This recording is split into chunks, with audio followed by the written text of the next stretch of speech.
Perfecto, pues nuevamente muy buenos días a todos. Son 9:02 de la mañana hora México, 5:02 hora España. Vamos a iniciar nuestro webinar y solamente voy a comentarles algunos aspectos técnicos de la plataforma para que ustedes puedan considerarlo. Esta sesión se está grabando para que podamos consultar el material posteriormente y de igual forma se va a enviar esta presentación que nuestros ponentes han preparado a todos los que se han registrado a este evento para que puedan consultarla. Y si llegaran a tener alguna duda, comentario sobre el contenido, por favor déjenlas en nuestro chat que está activado. Pueden encontrarlo en la barra superior de opciones, en donde pueden dejar su pregunta y nuestros ponentes revisarán para al final de la sesión poder dar respuesta o en su caso por medio de correo electrónico. De igual forma, si tienen alguna inquietud sobre que puedan dejar de ver la presentación o puedan dejar de escuchar a alguno de nuestros ponentes, por favor háganmelo saber. Pueden encontrarme en la opción de gente, a Estefanía Cuaucle o Marketing Creston BSG y dejarme su inquietud. También pueden dejarla con Emilia García, que pueden encontrarla también en la opción de gente. Y bueno, los micrófonos están silenciados para poder tener una mejor exposición en el contenido de los ponentes y nos damos inicio formalmente a este webinar. Nuevamente, muchas gracias por conectarse y adelante, José. Muchas gracias, Steph. Bueno, agradecerles a todos los que nos acompañaron y que se conectaron en punto. Estamos muy contentos de hacer este webinar conjuntamente entre México y España. Hemos trabajado en ella durante las últimas semanas tratando de agregar mucho valor a sus negocios bilaterales, ya sea que están invirtiendo de México hacia España o viceversa. Hemos tratado también de consolidar un grupo de socios que tengamos experiencia en ambos lados del Atlántico. Gran ventaja que hoy nos brinda la tecnología es que podamos conectarnos en vivo, pero que luego podamos replicar el contenido, que se los podamos compartir y también que no se preocupen si en algún punto tienen alguna duda.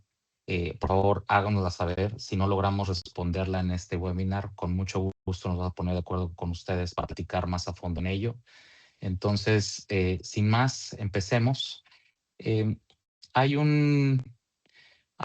los panelistas, como les platicaba, David Olivares, socio de la oficina Madrid, incluso reconocido por Best Lawyers, muy metido en temas de transacciones, M&A, entonces tiene mucha experiencia en todo lo que se refiere a inversiones cross-border. Jorge Borrajo, él está ubicado en Coruña. Él además tiene bastante diversidad y conocimiento con mucha experiencia, no solamente en temas fiscales, sino también de forensic.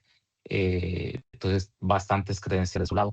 Carlos y yo estamos en México. Yo estoy basado en Londres, pero viendo temas mexicanos, latinoamericanos. Carlos es fiscalista con muchísima experiencia y también con buena portafolio de clientes que tengan inversiones en España. Entonces, está muy acostumbrado al ida y vuelta de las inversiones que tengan el país.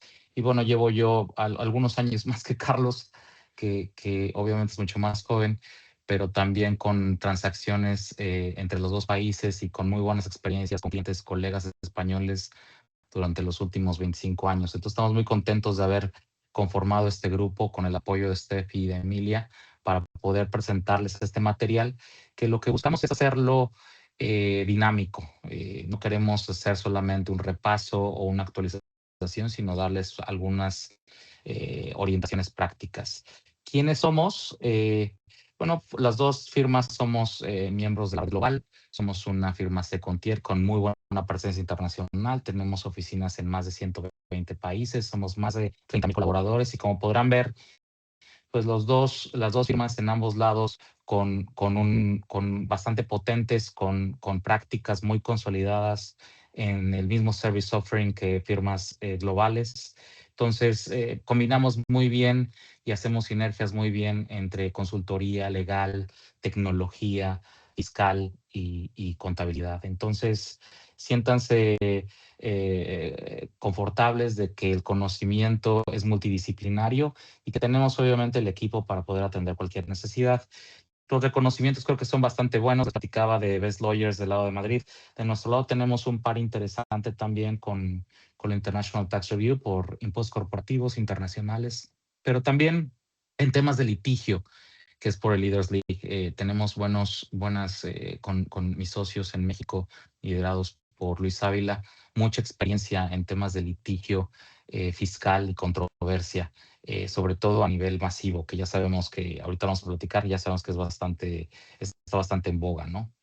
Entonces, dicho eso, lo que buscamos, le voy a pasar el micrófono a nuestros colegas en España, pero lo que buscamos es darles algunos tips y tops, o sea, que sea muy enfocado a qué es lo que está pasando hoy en esta nueva realidad. Sabemos el tema político, el contexto en el que estamos viviendo de manera global, que es muy cambiante, que hay una nueva realidad, la estabilidad ahora tal vez el factor común, que ambos países con diferentes momentos viven circunstancias similares. Entonces vamos a platicar un poco primero del contexto económico para que nos ubiquemos en dónde estamos y luego vamos a avanzar a algunos tops que queremos puntualizar en específico que creemos que les pueden afectar en las inversiones u operaciones que tengan transfronterizas. Entonces, sin más, por favor, David y Jorge, todo suyo. Buenas tardes desde España, buenos días desde México.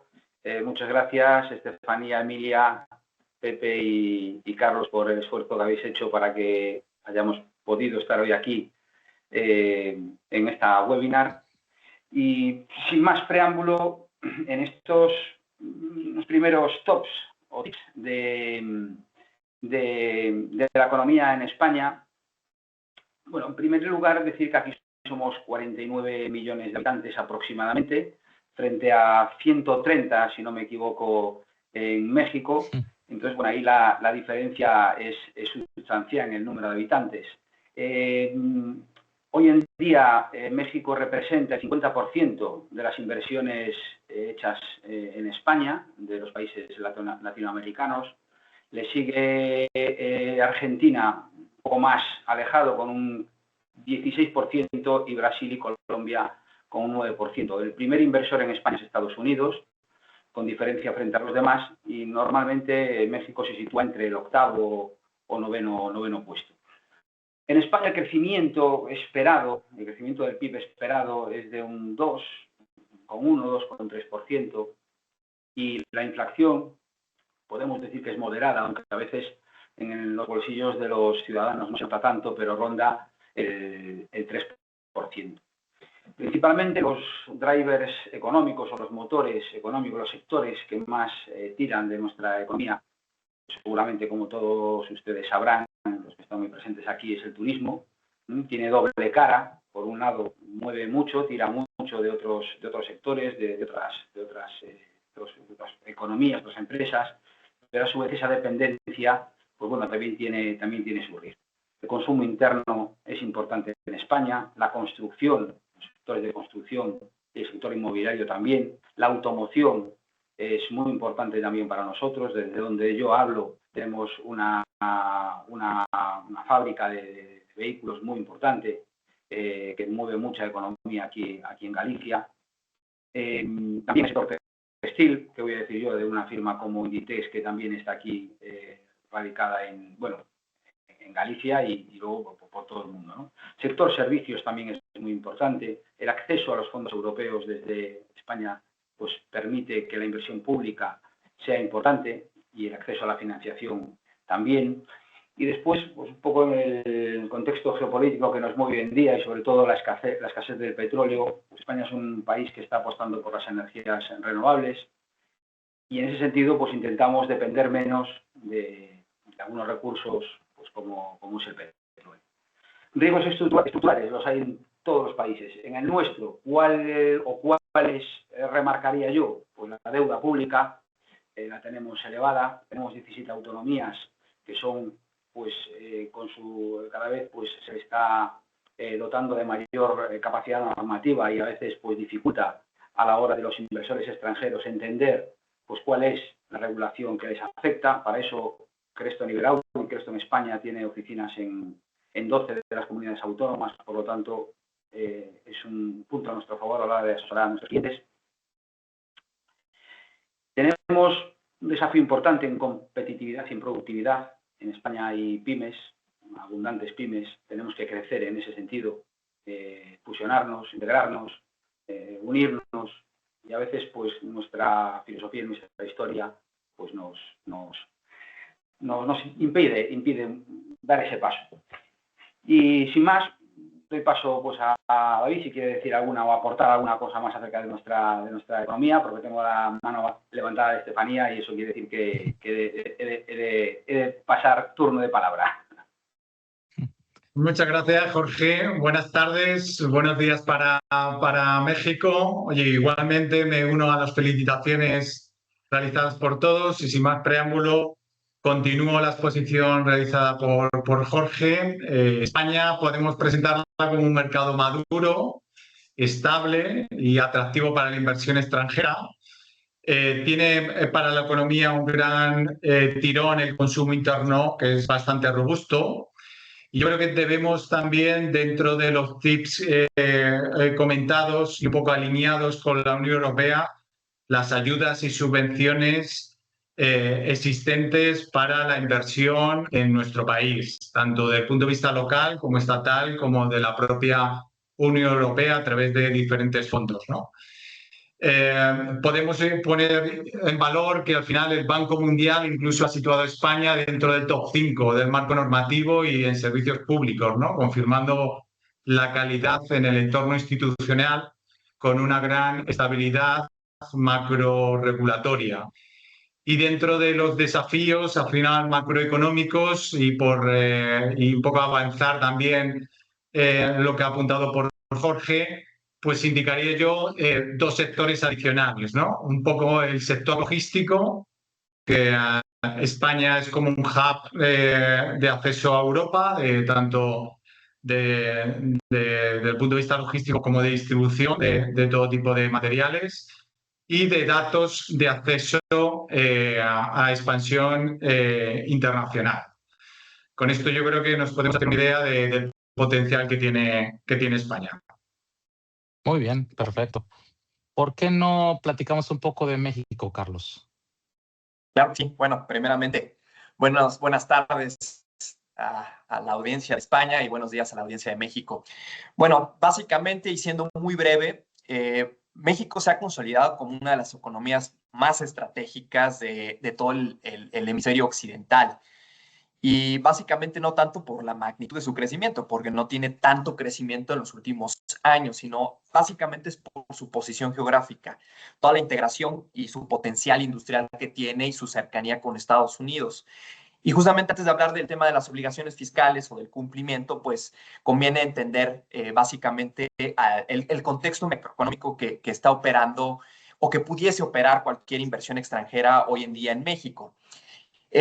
Básicamente los indicadores clave, pues podemos decir que tenemos una economía con un crecimiento estimado moderado, como lo comenté, entre el 1 y el 2%, una inflación cercana al 4%, que tiende gradualmente a la estabilización dentro del rango objetivo del Banco de México. El tipo de cambio pues se ha mantenido estable, de hecho se ha comentado que es el superpeso, estamos bajo unos niveles bastante aceptables en esa parte, desafortunados para un sector exportador en este sentido. Y la integración comercial con Estados Unidos, pues yo creo que es la más profunda que existe en el mundo, ¿no? Es más del 80% de todas nuestras exportaciones se dirigen a Estados Unidos mediante el Tratado de Libre Comercio, que es la pieza central del modelo económico mexicano, que si bien este Tratado de Libre Comercio tiene su renegociación justamente en julio. Y en cuestión de los drivers, pues son muy claros, ¿no? En el sentido donde México es el principal beneficiario del fenómeno del nearshoring en América, que ya ha venido un poquito desmotivado en este sentido por todo el tema de Estados Unidos, pero hay que recalcar que tenemos un sector manufacturero muy sólido, especialmente en la parte automotriz, manufacturera, electrónica, aeroespacial, principalmente, y una demografía que yo consideraría que el punto clave la demografía es muy favorable porque tenemos una fuerza laboral joven, no es tan cara la fuerza laboral como en otros países más desarrollados, como puede ser totalmente España, que es un país altamente desarrollado, y un mercado interno, pues que tenemos más de 130 millones de consumidores. Entonces, esto ofrece una resiliencia incluso en ciclos globales adversos, actualmente estamos viviéndolo, en donde pues el consumo sigue todavía bastante aceptable y los indicadores son muy buenos, ¿no?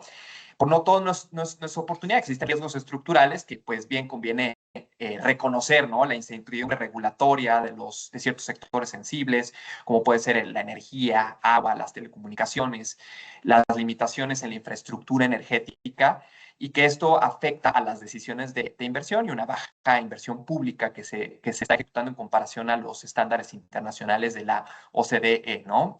Y bueno, básicamente ese es el escenario que se construye todo el tema de las decisiones estratégicas en México para poder invertir. Muy bien, muy conciso. ¿Por qué no, si quieres, avanzas contigo, Carlos? Yo me gustaría mencionar un par de puntos, pero en el interés del tiempo, ¿por qué no avanzas ahora sí hacia los tops? El top 5 Claro. que debemos de considerar cuando invertimos en cada país. Entonces, yo me guardo un poco mis comentarios en el anterior para que podamos apurarnos un poco más e ir a la materia que queremos comentar con mayor profundidad, ¿no? El top 5. Claro que sí. Básicamente, de lo que traemos, hay que entender primeramente que para operar en México se requiere entender 5 dimensiones en conjunto, ¿no?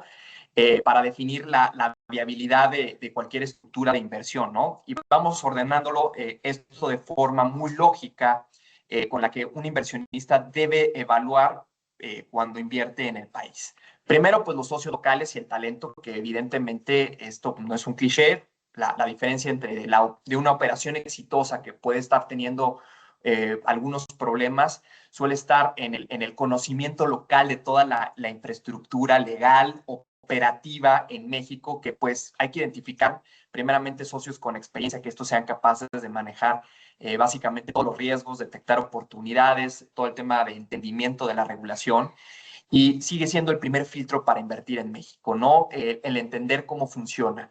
Después viene la parte de talento técnico especializado que existe, ¿no?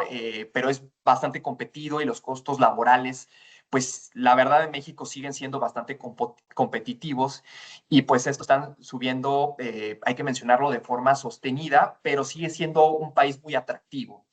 Y en segundo viene siendo la localización. Aquí hablamos de todo lo que tiene que ver con la infraestructura logística, los clústeres industriales, el Bajío, por ejemplo, en el área automotriz, que es muy fuerte, el norte, que tiene que ver con la electrónica, el sureste con la energía, y básicamente, y de un alineamiento regulatorio, pues cada vez está más cercano a los estándares de la OCDE.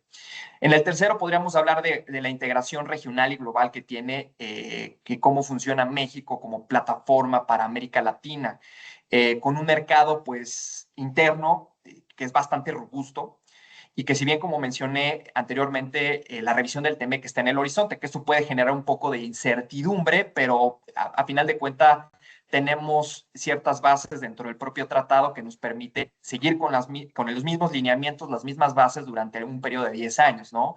En ese sentido.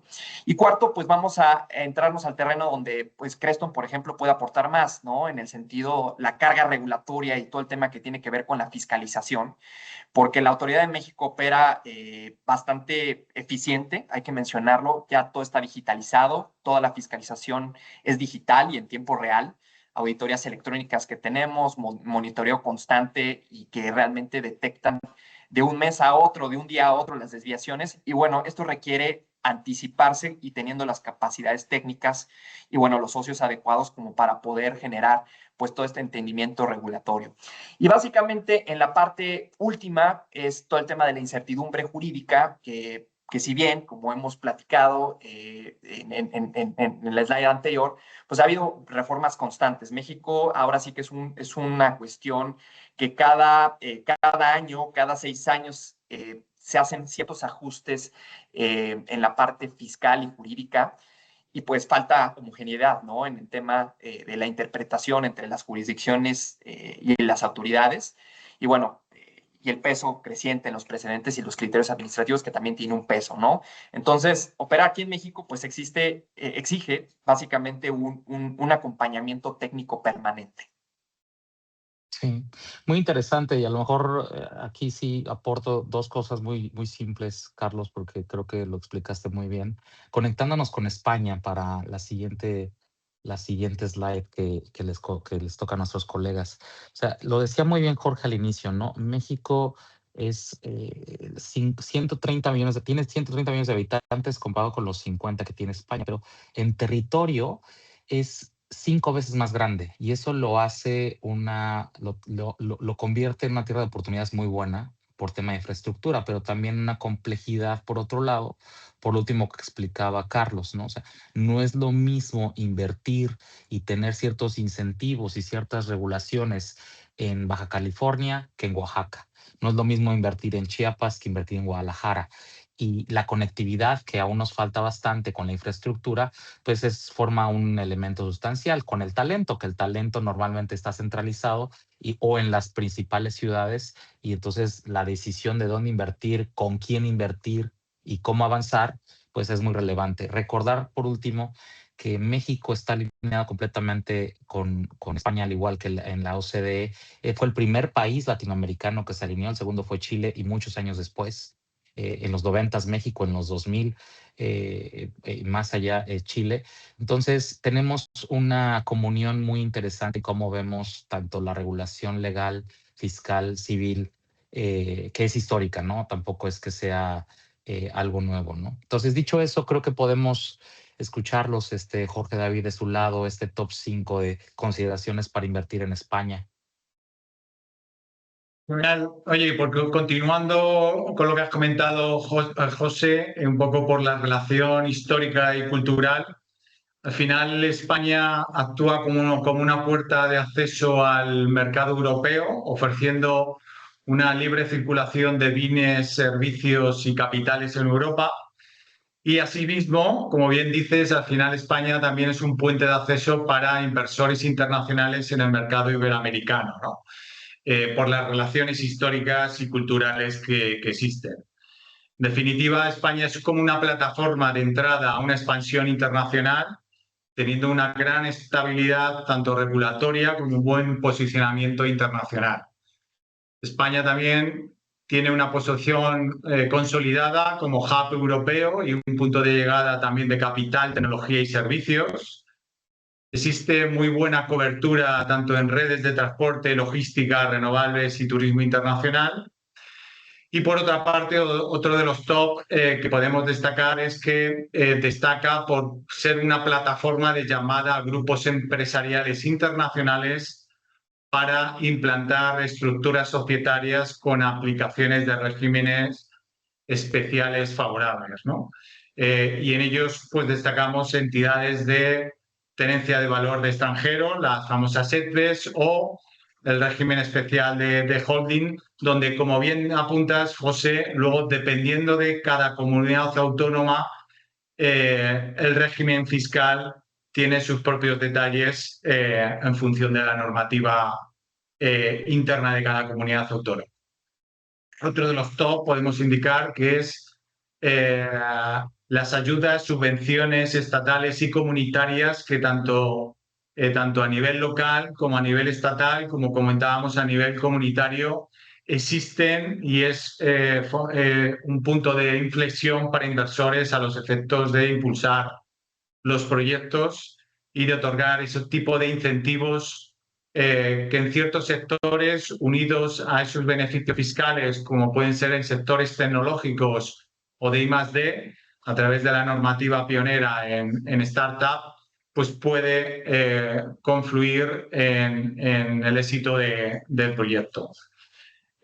Otro de los puntos a tener en cuenta como top es la gestión normativa, tanto desde el punto de vista corporativo como desde el punto de vista laboral. En los últimos años se han ido incrementando determinadas obligaciones formales y eso es necesario el tenerlo en cuenta por parte de los inversores, teniendo en cuenta que existe una alta protección laboral y que desde el punto de vista de gobierno corporativo se necesita un cumplimiento específico. Indicar que también España, debido al régimen normativo que hay de expatriados, es un atrayente de talento profesional, sobre todo desde el punto de vista tecnológico y energético, por aquello que hemos comentado de que uno de los sectores que se están potenciando últimamente son las energías verdes y el I+D. Además, es importante indicar que todo este tipo de ayudas e incentivos unidos a una financiación que normalmente es bastante atractiva para inversores mexicanos, pues puede hacer una combinación perfecta para la explosión y el éxito del proyecto. Con ello podemos indicar que el continuo crecimiento en obligaciones y controles, tanto fiscales, normativos, desde el punto de vista corporativo como laborales, por parte de los organismos españoles, se necesita o bien dotar una estructura interna por parte de los inversores o bien tener apoyo por parte de firmas externas como las nuestras para dar un cumplimiento normativo a este tipo de obligaciones. Muy bien. Bueno, ahora sí, con tiempos, vamos a pararnos un poco. Creo que esto es de los temas más interesantes que les queremos contar. O sea, ¿qué es lo que está viendo hoy la Hacienda Tributaria en ambos países? ¿Dónde está focalizando esfuerzos? ¿Cuáles son los conceptos que está persiguiendo, digamos, o inspeccionando con mayor interés? Hicimos un top. Eso no quiere decir que sea sean solo eso y también, claro, depende de la industria y la región, como hemos platicado. El contexto global lo conocemos, ¿no? Cada vez es más tecnológico, más digital, el uso de inteligencia artificial, el manejo masivo de datos, el cruce de información que existe es brutal. Entonces, se ha sofisticado mucho en temas de trazabilidad, de buscar las diferencias por parte de las autoridades fiscales, es una constante. Pero también va más allá, o sea, está pensando también en las rentabilidades que se tienen. Vamos a platicar un poco de operaciones que ocurren entre intercompañías y que siempre están persiguiendo el dónde está la rentabilidad y dependiendo obviamente de la industria, qué es lo que se necesita para poder ejecutar los servicios o vender los productos. Y eso es importante porque cuando estamos hablando de operaciones intercompañías y cuando son de transnacionales, pues cobra mucho más relevancia los acuerdos internacionales. O sea, podemos hablar aquí más de tratados fiscales, pero no olvidar que hay acuerdos de intercambio de información, que muchos son automáticos, que son amplios, que también hay tratados comerciales que hoy están muy en boga por todo el tema de tarifas comerciales, pero que también hay acuerdos de protección a la inversión, que también es un tema que se ha discutido recientemente por temas geopolíticos que sabemos ocurren hoy. Entonces, no perder de vista que esto no es exclusivo de México o España, es una tendencia global. Los gobiernos obviamente están buscando recaudar más eficientemente y evitar tal vez un litigio o un juicio, sino llegar a un acuerdo antes de que eso ocurra, ¿no? Entonces, dicho eso, voy a empezar con México. Les voy a contar 5 que componen o combinan muchos temas a la vez, ¿no? El primero es algo que conocemos en el país, que sabemos que también puede existir en España, pero que es grave para nosotros, ¿no? Todo lo que conocemos como factureras. Son empresas que emiten comprobantes fiscales sin tener la infraestructura suficiente para prestar los servicios o simplemente no existen. Para ponerlos en contexto, en los medios nacionales en México en esta semana se descubrió una red de lavado de dinero que involucraba obviamente operaciones falsas por más de 10,000 millones de pesos, más o menos 500 millones de euros. Pero esa es una. Entonces, esto es un mal que obviamente nos afecta a todos porque la autoridad deja de recaudar, pero eso contamina otras operaciones que sí son reales, que no tienen esta problemática y que obviamente no son malintencionadas, pero que forzan a todos los demás contribuyentes, a todas las demás empresas a buscar controles mucho más estrictos. Y eso puede estar mezclado con el que viene, que es como está tal vez ya muy viciada la discusión entre los contribuyentes o las empresas, las personas y las autoridades fiscales, lo que están buscando tal vez es determinar que todos los depósitos bancarios, por un ejemplo, sean ingresos. O sea, descalificar o no calificar el depósito bancario si considera que todo es ingreso, y cuando alguna deducción no cumpla con un requisito formal, más allá del concepto de la sustancia, que todas las deducciones sean no deducibles. Y eso, pues obviamente nos pone en una circunstancia muy compleja porque el volumen de información, las operaciones que se dan, pues son muy diversas y pueden ser, pues estamos hablando, puede ser de millones de operaciones. Entonces es muy importante pensar en cómo la tecnología nos puede ayudar a solventar este tipo de auditorías o de inspecciones. Y luego platicábamos del tema de intercompañías y precios de transferencia que van de la mano. El fisco está buscando no solamente que exista la formalidad, sino que también los que venden los productos tengan trazabilidad, o los servicios, es decir, que existe el producto, que se entregue el producto, que podamos ligar toda la cadena productiva hasta su entrega, y lo mismo con los servicios. Y eso también tiene complicaciones en las partes técnicas, porque cuando hablamos entre servicios de intercompañías, y voy a poner un ejemplo más adelante, se habla de todos los cargos que se hacen en un ejemplo básico de España hacia México, y cómo podemos afectarlo en deducibilidad, pero también en retención. O otro ejemplo muy sencillo es cuando las empresas mexicanas, por ejemplo, pagan servicios de publicidad o hacen gastos de publicidad, inversiones en publicidad, pero también pagan una regalía a su casa matriz en España. Y el fisco mexicano o la autoridad mexicana lo que ha visto es: oye, ¿cómo es posible que tú pagues publicidad si tú no eres el dueño de la marca? Ese es un ejemplo de las discusiones que estamos viendo entre empresas del mismo grupo, ¿no? El IVA es muy importante porque se está viendo como un medio de fiscalización. Ya sabemos que en México, al ser altamente exportador, tiene posibilidades de generar IVA acreditable que les genere saldos a favor y que los piden devolución. Pero eso obviamente le pone una presión adicional a la autoridad fiscal, y lo que busca es tratar de entender más las operaciones, tanto de exportación, para ver si realmente califican para no tener tasa impositiva o aplicarla del 0%, pero también para ver si los precios que se están utilizando son realmente los de mercado. Entonces, el IVA ha sido no solamente un medio de fiscalización para efectos de impuestos indirectos, sino también para efectos de impuestos directos, que es el impuesto sobre la renta. Y por último, de comercio exterior, que también va de la mano, es lo que les platicaba. O sea, si los valores que se utilizan en la importación, exportación son los correctos, si se están cumpliendo con todas las regulaciones, precisamente como México califica como el país número 7 en el mundo en términos de manufactura, goza o tiene beneficios de importaciones temporales o programas sectoriales para tener beneficios en la exportación de los productos o de los servicios. Y eso obviamente implica pues, mucho más cumplimiento, mucho más regulaciones para poder calificar para esos programas, y la autoridad se ha dado cuenta que muchas empresas no los cumplen. Y por 2 o 3 operaciones que no se cumplan, pues pone en riesgo todo el programa, y eso implica pues obviamente efectos adversos muy grandes. Entonces vamos a platicar un poco más, pero para que tengan en mente lo que está hoy auditando el fisco o inspeccionando el fisco mexicano en materia fiscal, ¿no? No sé si quieras adicionar algo, Carlos, o nos avanzamos con España, como tú dices. No, claro, rápidamente. Yo creo que aquí, en base a lo que comentaste, socio, hay que ver que el hilo conductor de todos estos frentes que estás comentando es que la fiscalización en México pues dejó de ser reactiva, ¿no? Y se está volviendo predictiva, comparativa, y que está generándose en tiempo real. Es decir, Hacienda o el SAT ya no está auditando entre lo que se reporta, sino lo que reporta el sector.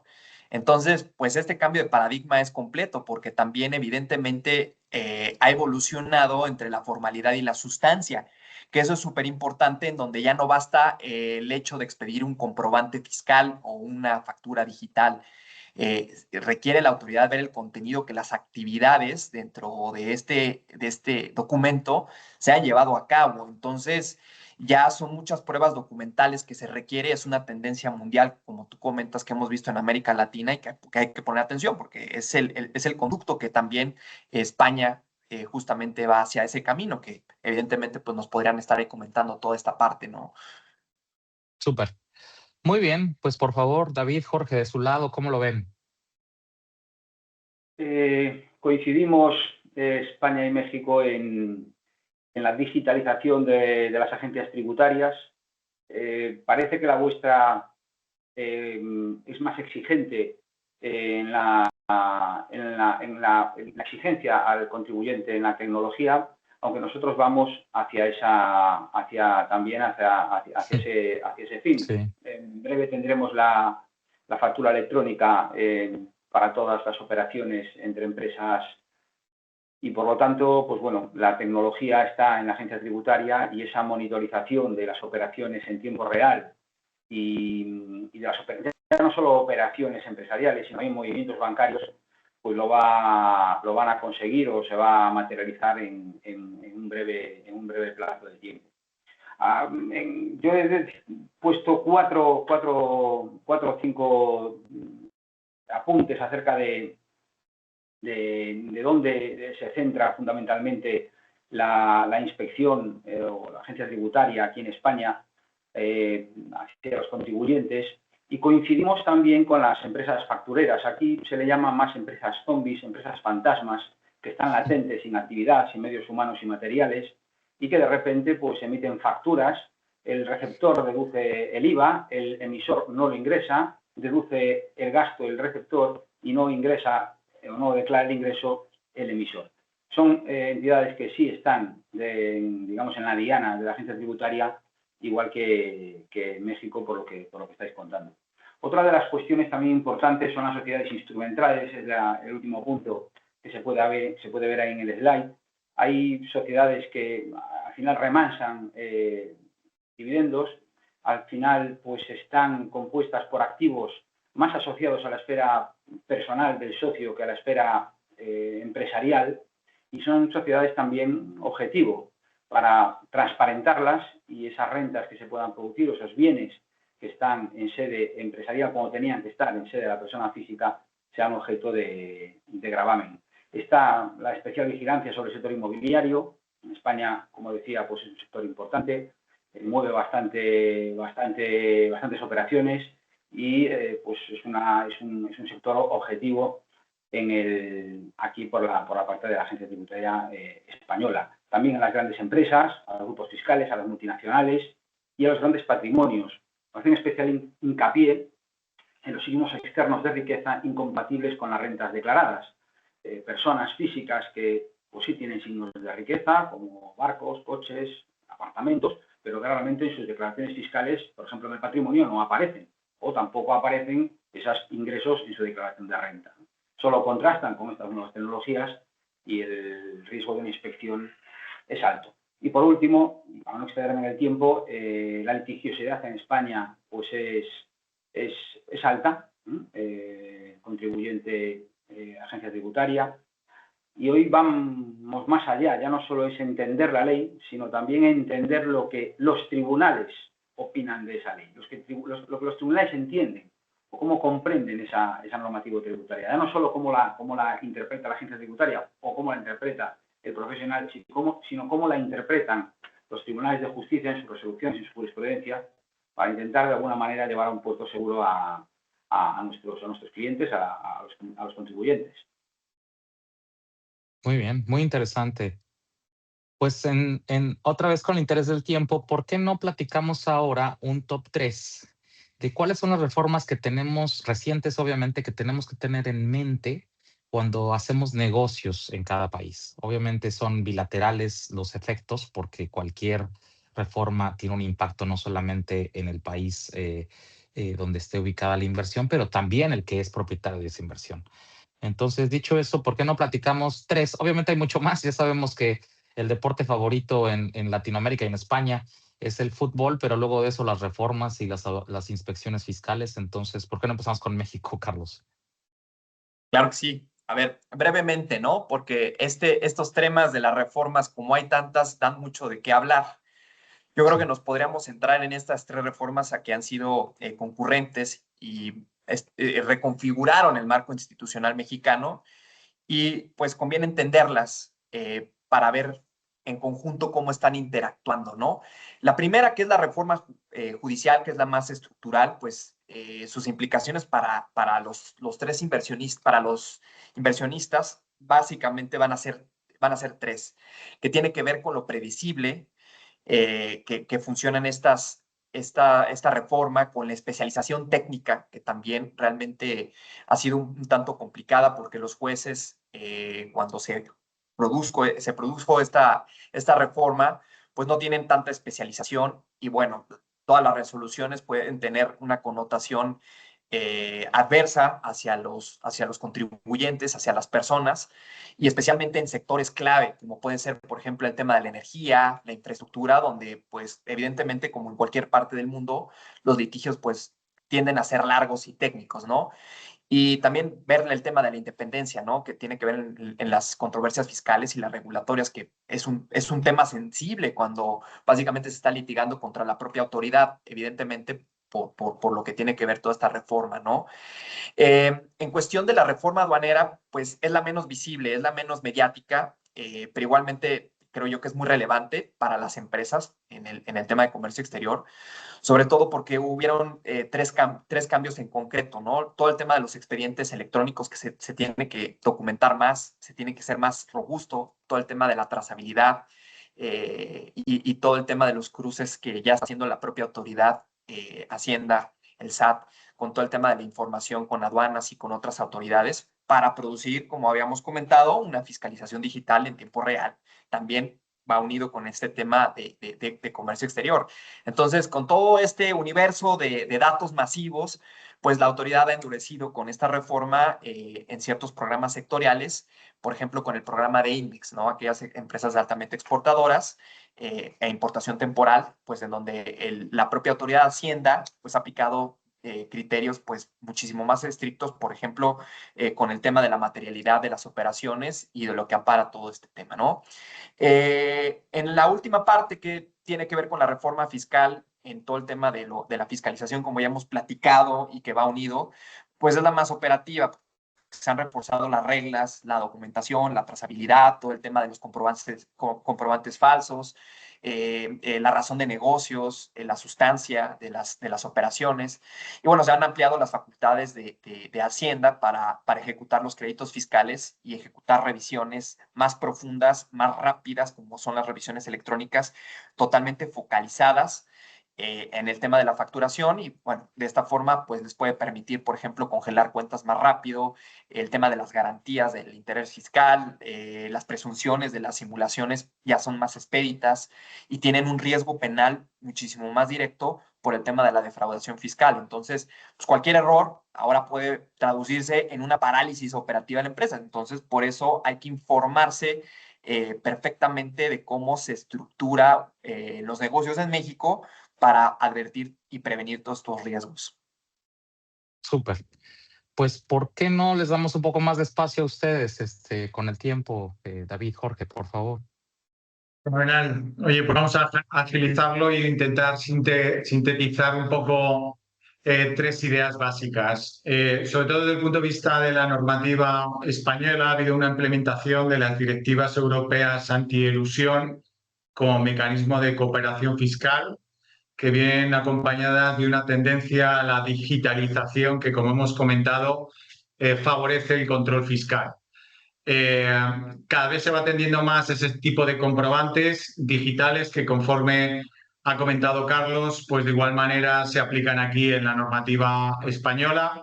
Por tanto, ya no se trata de aplicar viejas estructuras de eficiencia fiscal, sino de dotar de una estructura operativa y fiscal eficiente para una actividad que tiene que ser real y que hay que dar información y justificación documental a la administración tributaria para el cumplimiento de las obligaciones. Por otra parte, como comentábamos, en todas las operaciones cross-border, al final no solamente existe un control desde el punto de vista tributario, sino que también prácticamente en todos los actores que intervienen a lo largo de la cadena de introducción de inversión en España. Y hablamos no solamente desde el punto de vista fiscal, sino también corporativo, a través de entidades bancarias y financieras, como de organismos reguladores que ellos mismos, a través de la normativa interna, aplican sus controles y sus compliance internos para ciertas estructuras de socios, la procedencia de los fondos y el uso que se va a realizar de esos fondos aquí en España. Es interesante el compartir que continuamente estamos viendo que, como comentábamos, las viejas estructuras de tributación débil chocan internamente con los diferentes controles que existen en los actores, como hemos comentado, en el contexto europeo. De igual manera, tenemos de indicar que este tipo de controles no solamente existen para el tema de los compliance internos, sino que también, conforme a la normativa, existe la obligación, ya sea por entidades bancarias, incluso asesores fiscales y abogados, de informar y de denunciar estructuras en jurisdicciones de baja tributación o que tengan ciertas señales distintivas, con lo cual siempre debemos tender a tener como una prima óptima, que la razón del negocio ya no basta con que sea una operación legalmente válida, sino que debe tener una operativa clara, acreditable, evitando operaciones que busquen el beneficio únicamente tributario. Y por último, indicar que existe un intercambio automático, como ya en algún momento hemos apuntado, intercambio de información recibida por un país que se comparte con el resto de Estados miembros de la Unión Europea. Por tanto, a mayor control, mayor presión fiscal y regulatoria, con intereses y sanciones que podrían ser aplicables y que incluso impedirían la entrada al mercado europeo, por lo que tener un conocimiento del mercado y hacer una planificación del cumplimiento de las obligaciones nos permite hacer y estabilizar la inversión en el mercado español. Pero esto lo Buenísimo. dejo.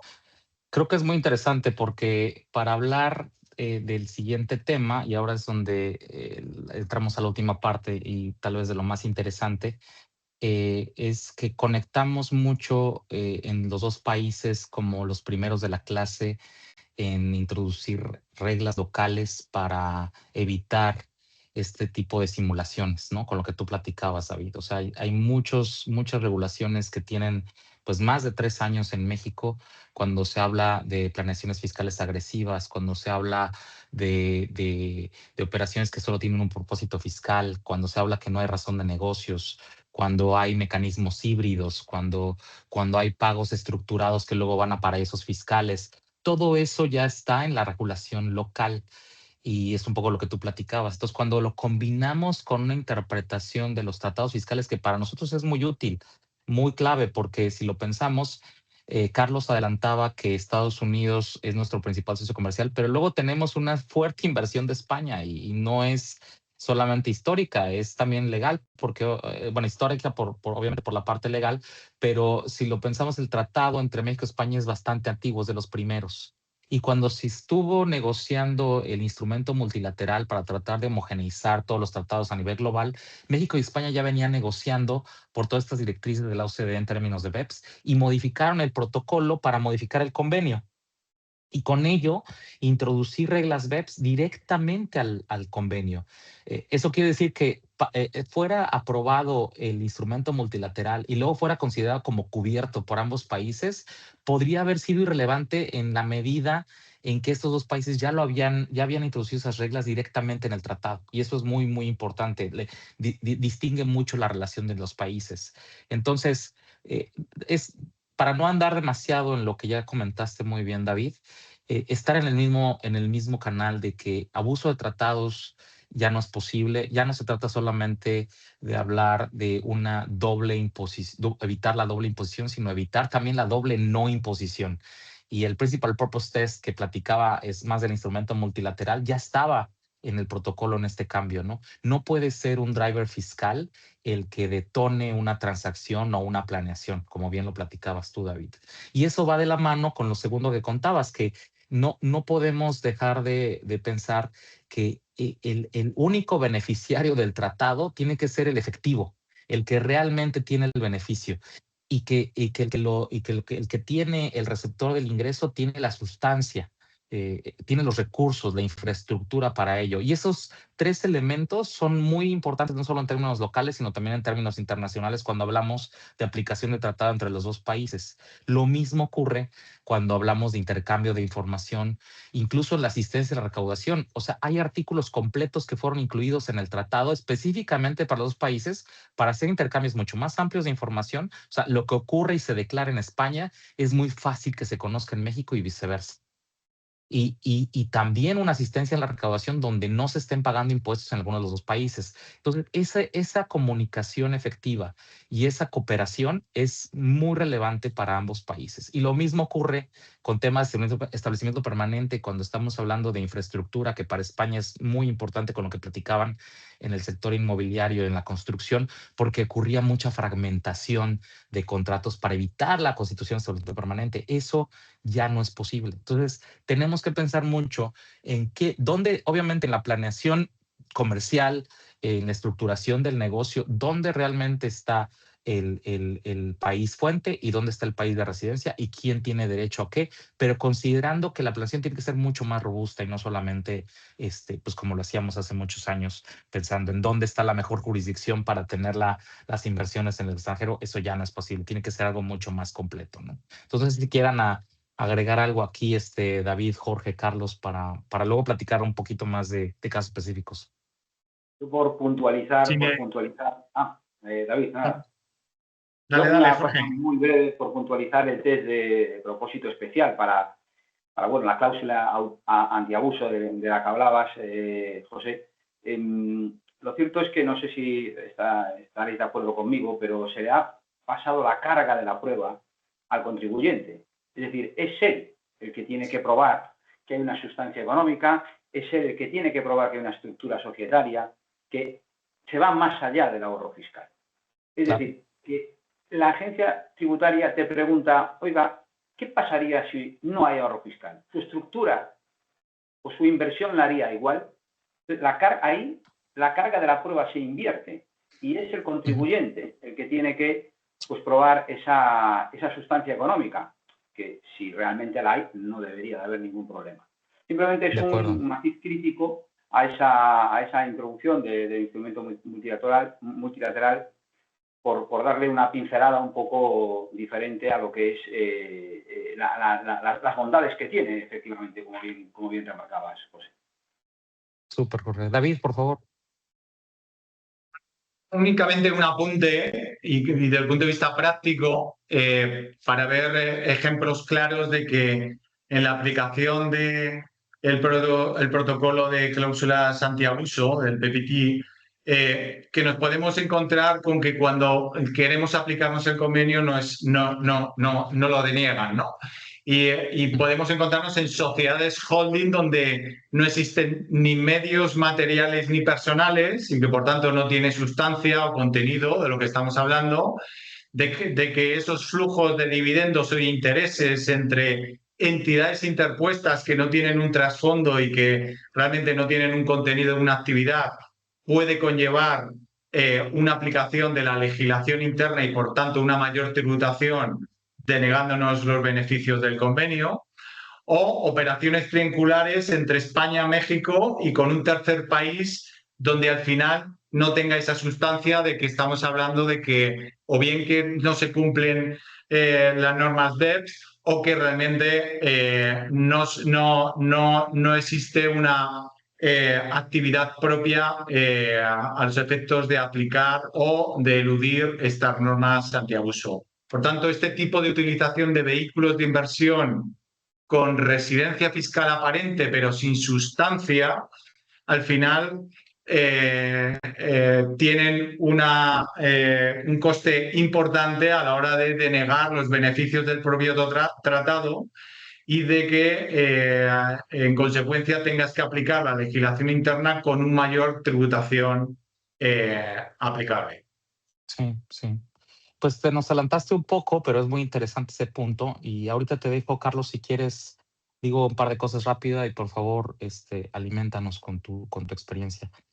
No, yo creo que adelante por los tiempos, mi Pepe. para avanzar y yo creo que al final, Vale. si nos da tiempo, empezamos a... Ok, gracias, socio. Porque esto conecta muy bien con lo que cuentas, David. O sea, hay un caso reciente en México. Esto es publicado, incluso me parece en abril, pero donde una empresa mexicana pagó dividendos a una empresa española, aplicó tratado y le fueron denegados porque no era el beneficiario efectivo. Y esto va muy, muy de la mano con lo que tú contabas. O sea, es un caso real de lo que tú exponías, donde no se está pensando, se está aplicando el tratado sin realmente tener la sustancia en la compañía que lo recibe o que no fuera el beneficiario efectivo, porque son cuestiones totalmente diferentes, ¿no? Una cosa es que tengan los recursos, la infraestructura, la empresa que recibe el pago, y otra cosa es que realmente sea el beneficiario efectivo. Si solamente está interpuesta para recibir el dividendo y esa empresa de inmediato no tiene control del dividendo recibido y lo distribuye otra empresa que no es residente en España, pues no puede gozar de los beneficios del tratado. Entonces, son dos cuestiones, como tú explicabas, diferentes, y que tenemos un caso específico en México ya, muy reciente, y con España. Entonces, no perderlo de vista. Hay otro caso que no es de dividendos, es de intereses, pero que sigue la misma lógica en el tema de sustancia y de beneficiario efectivo. Otro punto que son otros dos puntos que quiero decir, y por favor ustedes díganos si tienen alguno específico, porque esta es mucha información para todos. Les vamos a compartir las slides, entonces no se preocupen, y con mucho gusto andamos en una discusión de tasas, en una discusión de aplicación del tratado, porque lo más importante cuando interpretamos un tratado o aplicamos los beneficios del tratado es no irnos a las tasas, es ver si realmente tenemos derecho a aplicar los beneficios del tratado para luego aplicar las tasas. Pero hay dos cosas que les quiero comentar también. Hay otro caso en México reciente en el tema de ganancias del capital, donde una empresa vende acciones y esas acciones no están valuadas correctamente desde el punto de vista de la autoridad mexicana. Piensa que si el valor en el que se transmiten las acciones no es al menos el capital contable actualizado, entonces el valor no fue correcto. Entonces, cuando hablamos de evaluación, y sobre todo cuando son operaciones entre partes relacionadas, ¿no? Ya sabemos que el tratado con España tiene beneficios en reestructura cuando se trata de canje de acciones. Ya sabemos que el tratado con España tiene beneficios cuando se trata de acciones inmobiliarias, pero no perdamos de vista que en operaciones que ocurren mucho en transacciones, David y yo estamos metidos todo el tiempo en esto, hay que pensar no solamente en el costo fiscal, sino también en el valor de la operación. Y este es un caso real también en México. Y el último, que es muy relevante y que casi nadie ve cuando aplicamos tratado, es el tema de servicios intragrupo. Y sobre todo cuando todo está en el mismo contrato o todo está en el mismo pago, ¿no? Una cosa sabemos que es regalía, otra cosa sabemos que es asistencia técnica, otra cosa sabemos que es servicio. Sabemos que en México, y esto ténganlo mucho en mente para los que nos están haciendo el favor de acompañarnos, es que normalmente en el mundo la asistencia técnica se considera beneficio empresarial y no lleva retención. México no lo ve igual. Y esto no es nuevo. Como sabemos, el modelo convenio de la OCDE es un modelo convenio que protege más al país de residencia que al país de fuente. No es lo mismo el modelo de la ONU que protege más al país de la fuente. Nosotros, México, ha decidido aplicar el modelo convenio de la OCDE y es por eso que tiene muchas reservas a las regalías, reservas a los intereses para aplicar definición amplia, reservas a las ganancias de capital cuando se venden de manera indirecta. O sea, hay muchas reservas de México porque no es un modelo que beneficia al país fuente y sabemos que en una economía emergente como la mexicana, pues están más preocupados por lo que pagan al extranjero que por lo que ellos reciben del extranjero. Entonces, nada más ahí el tema de asistencia técnica y servicios profesionales. El protocolo México-España sí habla que asistencia técnica debe ser considerada como beneficio empresarial. La discusión con el fisco mexicano va a ser qué es asistencia técnica. Entonces, para que lo tengan en mente. Perdón si me tardé mucho, David, Jorge, Carlos, por favor.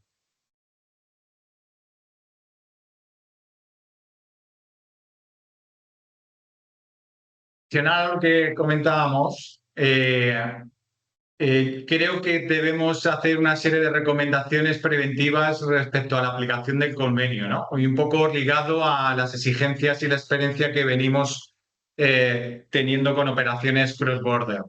Realmente nos están exigiendo servicios que incluyamos de análisis previo para determinar si hay sustancia económica y humana y con propósito empresarial y estructura para asegurar esos convenios, ¿no? O la aplicación de los beneficios de ese convenio, ¿no? O realmente determinar si hay criterios de soporte o documentar la estructura empresarial más allá de tener un análisis previo tanto de due diligence, tanto fiscal y corporativa de carácter internacional para asegurarnos de ciertas cláusulas de salvaguarda o bien en contratos de inversión o bien en obligaciones que realmente puedas tener en el país de destino, ¿no? Únicamente como esos dos puntos a tener en cuenta de que debemos dar un paso adelante, no solamente las firmas proponiendo ciertos servicios previos, sino también un poco la mentalidad de que los grupos internacionales tengan ese tipo de prevención. Súper. Voy a Pues añadir no la sé. importancia de definir bien lo que es un establecimiento permanente y lo que no lo es, porque es algo también a tener en cuenta a la hora de invertir, bien en España, bien en México. Y por otro lado, pues las compañías han de tener un master file o un master local de precios de transferencia, porque aquí en España y en México también, pues eso es algo susceptible de revisión, y tenerlo bien montado, bien argumentado, te puede evitar muchos problemas en caso de una revisión fiscal. Súper. Pues vamos un poco apretados. Tenemos una última, porque de hecho ya nos pasamos de la hora, pero tomemos 2 minutos más para último socio y luego hacer un cierre rápido, si te parece bien. Claro que sí. Bueno, vámonos rápido, ¿no? Yo creo que si tuviéramos que estar resumiendo en una frase lo que está cambiando en las empresas que operan en México y próximamente en España con el tema de la facturación digital, pues básicamente sería que el cumplimiento ya no lo vamos a poder demostrar al final del ejercicio como usualmente se hacía, sino ya el cumplimiento se tiene que estar demostrando en tiempo real por el tema de la fiscalización que les hemos venido reiterando que ya prácticamente todo lo que hagamos, la Hacienda, el SAT, pues tiene los ojos puestos en las empresas y cualquier desviación, pues prácticamente la detecta de forma inmediata. Entonces, en las empresas yo creo que se exigen 4 cambios importantes que vienen en este slide, que el primero básicamente tiene que ver con todo el tema de la fiscalización digital y la automatización, en donde la autoridad, pues por medio de este tema de la facturación digital, pues ejecuta todo el tema de las auditorías, los cruces masivos que hace entre Machine Learning en toda la información que tiene de múltiples fuentes, comercio exterior, seguridad social, el tema de el propio SAT, de las bases que tiene ellos, ¿no? Entonces, lo que tomaba antes meses, pues prácticamente hoy ya se hace por medio de este algoritmo de forma rápida, en cuestión de horas o en cuestión de minutos, ¿no? Entonces, el segundo yo creo que vendría siendo el reto empresarial, es toda la integración y la trazabilidad de la información, ya que la realidad de la mayoría de las empresas o los grupos que conviven con estos sistemas de terceros, pues la información está de cierta forma fragmentada en las diversas áreas, en la parte fiscal, en la comercial, en la operativa, ¿no? Entonces, esto puede producir riesgos e inconsistencias operativos altísimos. Entonces, evidentemente, lo que se tiene que estar haciendo es una integración básicamente de todas estas áreas, ¿no?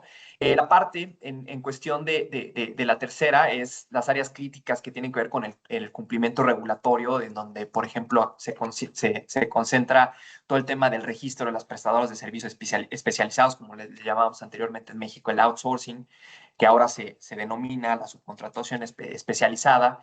Todo el tema de la prevención del lavado de dinero, todo el tema de las obligaciones o las sanciones que han crecido últimamente en comercio exterior, por ejemplo, con el tema de los controles volumétricos, el tema de los inventarios, de los combustibles, el tema, por ejemplo, también del CIRO, que es el servicio integral del registro de aquellas empresas que hacen obras de construcción.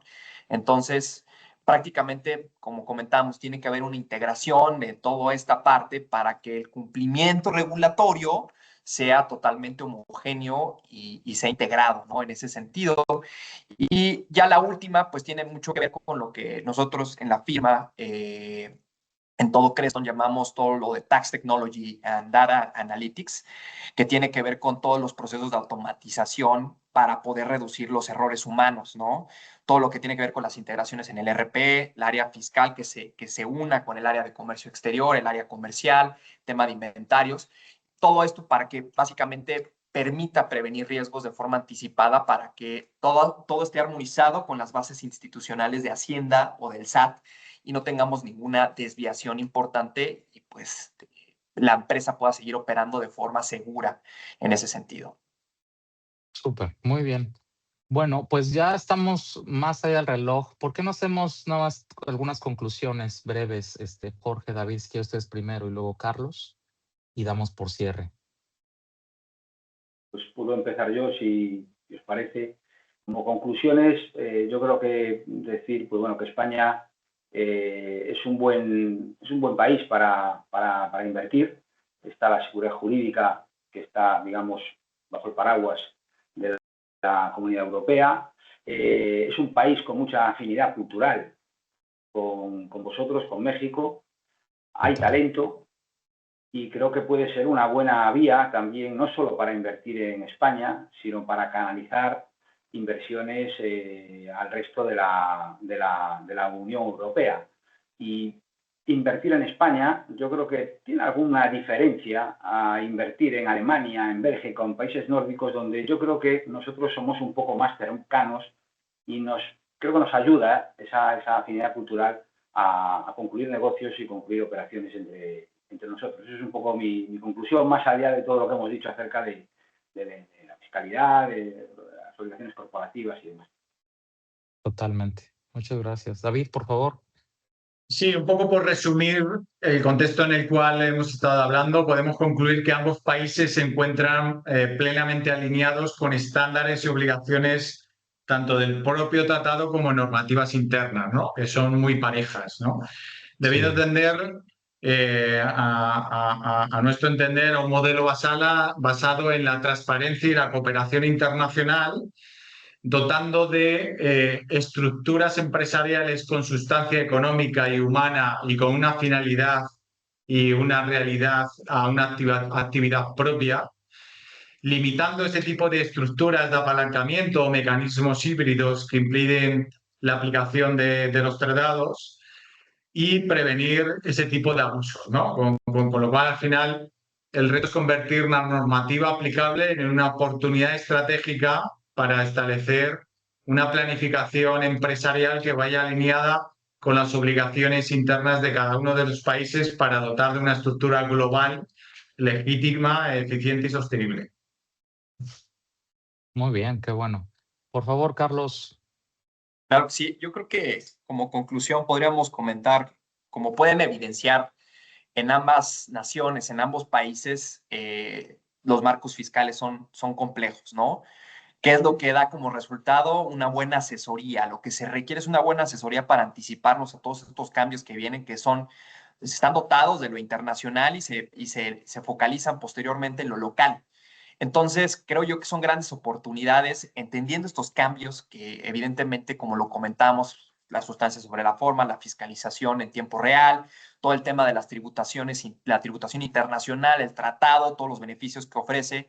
Yo creo que hay que poner atención en los detalles para que cualquier inversión que se haga de forma internacional en México y en España se haga de la forma correcta para que a final de cuentas el cumplimiento no sea reactivo y desencadene pues una mala inversión y que esto que se vuelva estratégico y que realmente sea una inversión a largo plazo. Yo creo que entendiendo esta parte, todo esto que les estuvimos comentando de forma muy detallada, que son los principales cambios y marcos que prevalecen, que hay que poner atención, se puede producir una inversión bastante inteligente y duradera.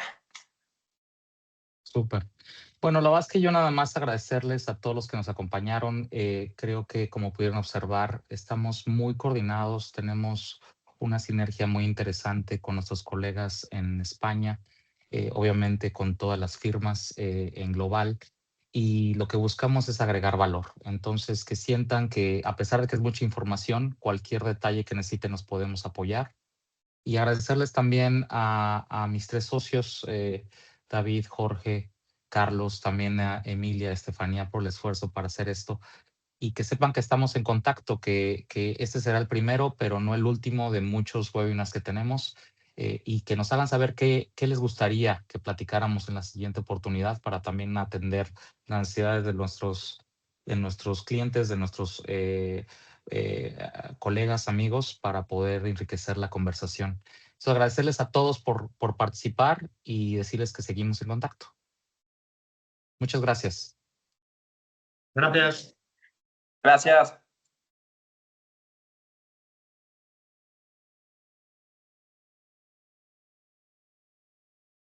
Muy bien, muchas gracias a todos. Nada más para cerrar, voy a finalizar el evento, los voy a sacar de la sesión, pero en breve nos pondremos en contacto por medio de correo electrónico para enviar la grabación en cuanto esté disponible. Buen día a todos. Gracias, Steph. Hasta luego. Hasta luego a todos.